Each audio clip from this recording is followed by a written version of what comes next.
হিমন্ত বিশ্ব শৰ্মা অসমৰ মানুহৰ মুখ্যমন্ত্ৰী নহয়। হিমন্ত বিশ্ব শৰ্মা অকল হিন্দুৰ মুখ্যমন্ত্ৰী। আমি আকৌ অসমৰ ৰাজনৈতিক দল হিচাপে অসমৰ হিন্দু, মুছলমান, খ্ৰীষ্টান, জৈন, বৌদ্ধ, শিখ, ইছাই যিমান ধৰ্মৰ মানুহ আছে, সকলো জাতি, ধৰ্ম, বৰ্ণ, ভাষাৰ মানুহ, সকলো মানুহৰ আকৌ আমি প্ৰতিনিধি।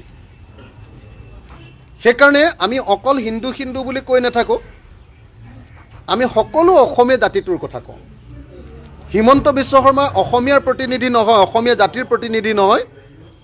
তেওঁ উত্তৰ প্ৰদেশ আৰু হাৰিয়ানাৰ নিচিনা যিবিলাক হিন্দু অকল হিন্দু হিন্দু কৰি থাকে, গুজৰাট, তেনেকুৱা ধৰণৰ হিন্দুত্ববাদীবিলাকৰ তেওঁ প্ৰতিনিধি। সেইকাৰণে মই সেইকাৰণে কৈছিলোঁৱে, কালিও কৈছোঁ মই এটা কথা, যে হিমন্ত বিশ্ব শৰ্মাৰ চকুত মানে হেৰি হৈছে, মানে এটা বেমাৰ হয় যে হালধীয়া পৰি যায় যে চকুটো, কি বুলি কয়, জণ্ডিছ। জণ্ডিছ বেমাৰ হ'লে মানে চাৰিওফালে চব বস্তুবিলাক